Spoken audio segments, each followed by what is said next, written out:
Signore e signori, buonasera, benvenuti. Welcome to New York University, Casa Italiana, Zerilli-Marimò, for the last event for today, for Multipli Forti, the literary festival brought to New York by Maria da Gaeta, formerly of the Casa delle Letterature, an old friend of Casa Italiana, and here in New York, the Istituto di Cultura, and many, many other cultural organizations. It's a marathon. They do morning, afternoon, evening, night. So pick your battle and go. And tonight we close in bellezza, we would say, because we present 2 episodes of the new Rai production based on La Storia by Elsa Morante. To me, it remains one of the greatest novels of the Novecento Italiano, and she's one of the greatest, if not the greatest writer in Italy. We dedicated to her 2 beautiful evenings last fall. One was for the translation of Menzogna e Sortilegio with Jenny McPhee, and then we had the documentary on Morante by Vanessa Roghi. So we had a sort of preparation. We were getting ready for this evening. And I had the fortune of seeing the sceneggiato on TV when I was home. It was my evening ritual with my mother. So we were waiting for La Storia every night. You're in for a treat. It's very well done, incredibly well done. And we have the fortune tonight to have here with us to talk about it Giulia Calenda, who is the screenwriter who worked on the adaptation of Elsa Morante's masterpiece into these cinematographic product, and 2 wonderful translators that should not be new to any of you because they're often guests here at the Casa where we present the translations of their books and their reflections on what they translate, that are Anne Goldstein and Jenny McPhee. I would like to invite them to come to the stage. And they tell me, please do.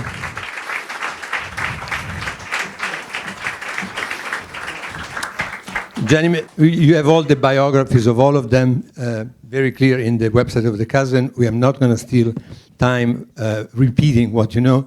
Just Jenny recently translated Morante, but she also translated Malaparte and many others. Anne Goldstein is the American voice of Elena Ferrante. More people have read Anne Goldstein than Ferrante. You know that. It's literally, right, Anne? Yeah. So.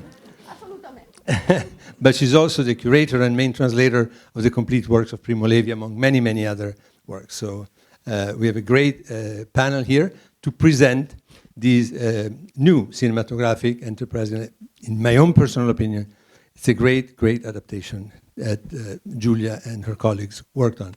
So please welcome them again, and then at the end of their discussion, the film. So thank you, Stefano. It's always amazing to be here at the Casa Italiana. Thank you all for coming. It's just wonderful to see all the enthusiasm.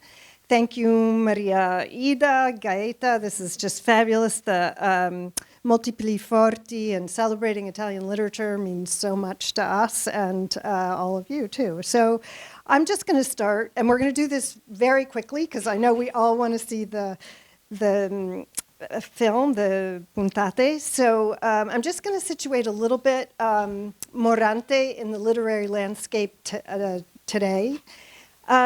So Natalia Ginsburg, in a 1988 interview, expressed her belief that Morante would eventually emerge as the greatest writer of the century. Such praise reflects the powerful impact Morante had on her peers and on subsequent generations of writers, and highlights her enduring significance on the literary landscape.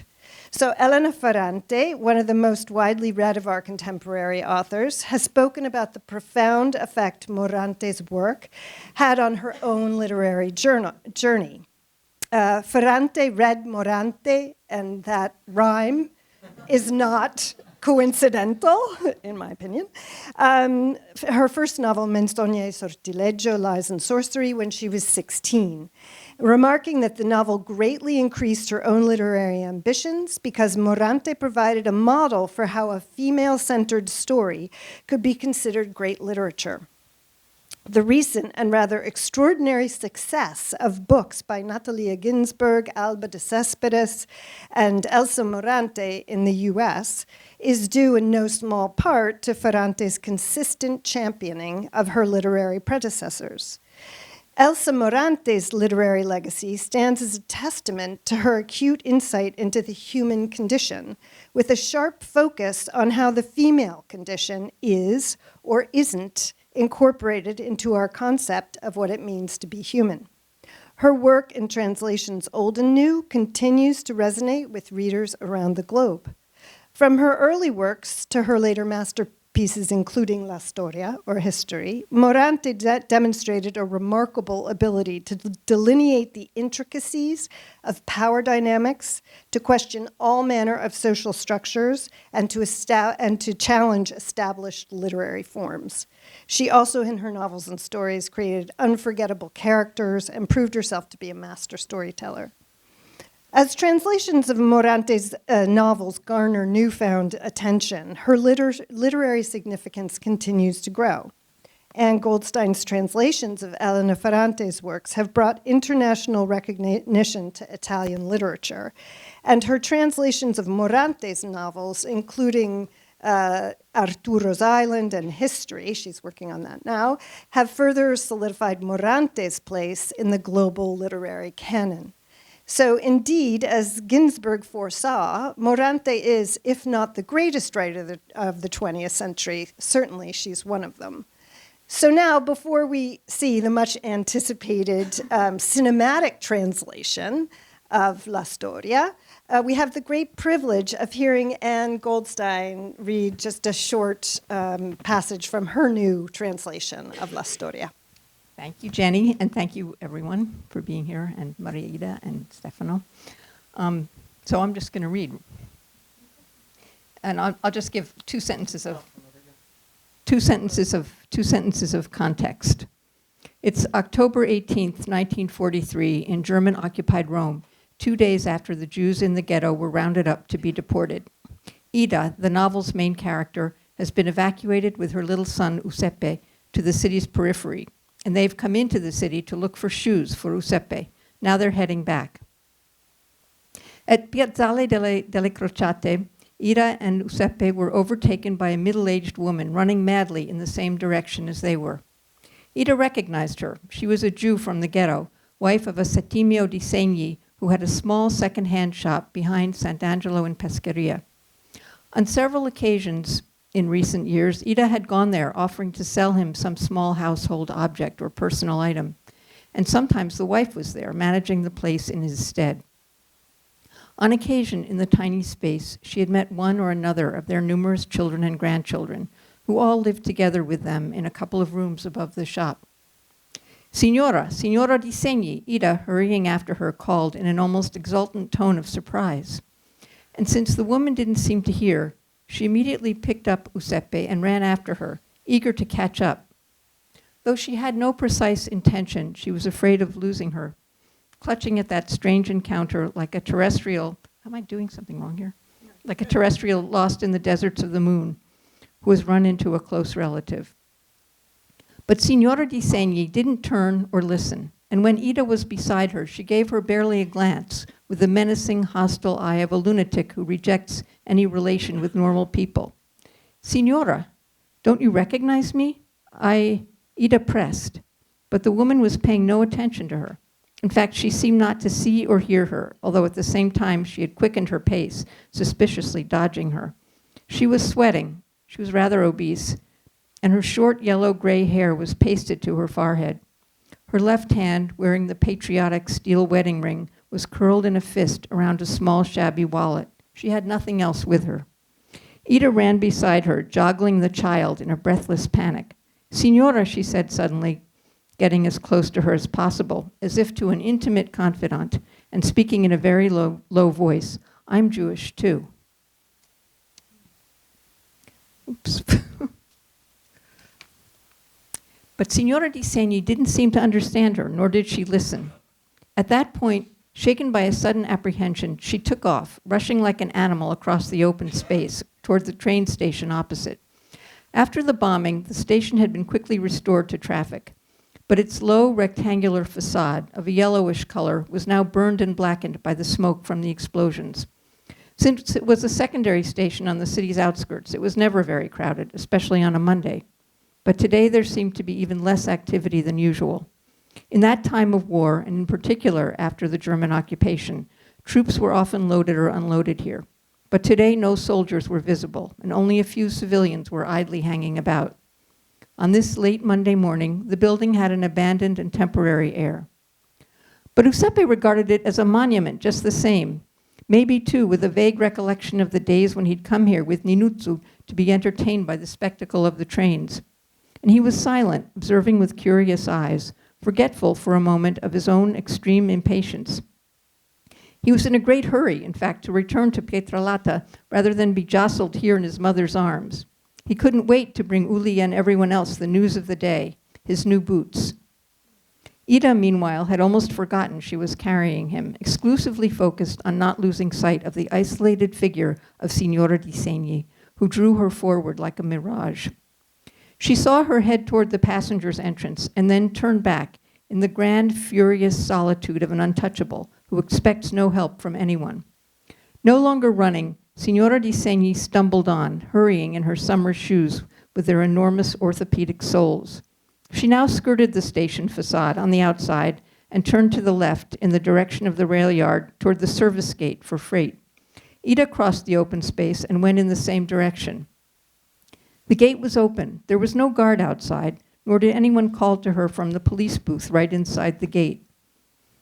Perhaps 10 steps from the entrance, she began to hear a terrible sound in the distance, but it wasn't clear just then where precisely it was coming from. That area of the station appeared deserted and idle. There were no trains moving, no freight traffic. The only signs of life were 2 or 3 ordinary station workers, apparently calm, far away in the area of the main rail line, beyond the confines of the freight yard. Near the ramp that gave access to the tracks, the sound increased in volume. It wasn't, as Ida had first thought, the bellowing of animals packed into the freight cars, which sometimes echoed through that neighborhood.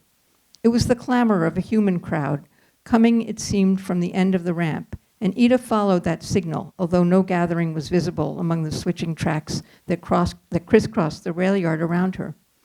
Along the way, which felt very long and sweaty, like a march in the desert, in reality it was perhaps 30 paces, she met no one except a solitary mechanic who was eating from a paper bag near a halted locomotive, and he said nothing to her. Maybe the few guards were on their lunch break too. It must have been a little past noon. The invisible clamor was getting closer and louder, even though it sounded somehow inaccessible, as if coming from an isolated and infected place. It recalled the cries of asylums, leper hospitals, and prisons, but all mixed together, like shards tossed into the same scrap machine. At the end of the ramp, on a straight siding, stood a train that seemed to Ida interminably long. The clamor came from within.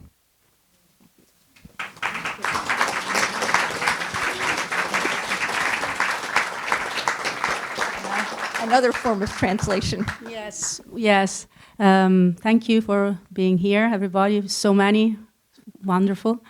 And we were talking about that with Dan and Jenny, that maybe our work is not so distant because they translate, but I translate in a different way, but it's a kind of a translation. What I wanted to say is that this adaptation was very different from all the others I did before, because in Italy, La Storia is kind of a holy text.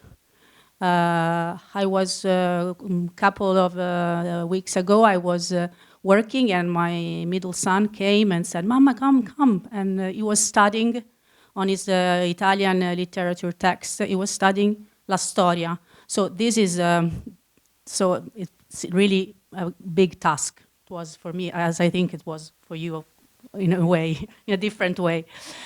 What I said previously in the round table is that when we adapt for the screen, we have to have the courage to change, because it's different.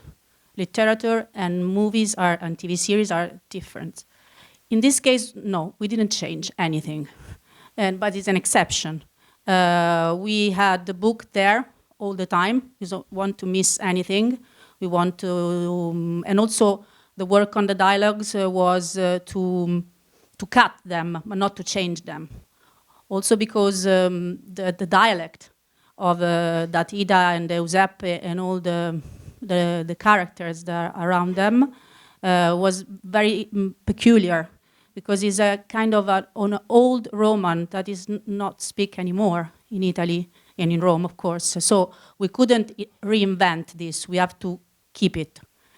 Also, we worked, the only change that we did, but I don't want to spoil anything, is on the structure, of course. We work we put titles to each episode because we wanted to give a direction to the public, and so we put for us some kind of titles like The Mother, The Sons, because we wanted to have kind of a trigger to know where we were heading to in that episode. And we decided to start from Ida's mother, because the drama of the dramatic issue of Ida starts there, because her mother is Jew, and she's Jew, and she will be raped by a German soldier. The novel starts in a different way. Starts with the German soldier walking in the neighborhood of Ida, and there are a flashback part I remember of the Calabria, of the ancient of the parents of Ida, yes, and then the rape. In this work, another change that we had to do is that the sickness of the little boy, we have to postpone it. It was too tough to put the sickness in the second and the third episodes. We thought that maybe they would turn the TV off. It was too much. So we postponed the sickness in the last 2 episodes, and in fact in the last one. Also, we made. We want to be faithful. Can you say that to the novel as far as we could, and also with all the secondary characters that very important for Elsa Morante. So many. I love Santina. And we wanted to tell as far as we could where they come from and where they end up. So try to tell also these stories, their backstories, what we could, of course. This writing of La Storia was blessed. Was in a way, when we decided the structure, that was the difficult part, is decided the structure. Then the work of writing the scenes was quite easy because everything was there. So we had to decide what to keep and what to cut. But it was everything in there. We didn't invent anything. And also we had Jasmine Trinca is the actress that plays Ida. And she has a personal connection with this novel because her daughter's name is Elsa. And she used to live in the same street where Ida lives in the second part of the novel in Testaccio and Via Bodoni. And so this was the role of her life. But for everybody was a big commitment to, we wanted to give our best because we know it was so important for Italian culture, but also because, in this moment in the world, there are I think nearly 80 war right now. So we were thinking all the time to the fact that how many Ida and Giuseppe are right now trying to survive under the bombing. So that was very important to us. We thought that rewrite for the screen this story was so important also for this.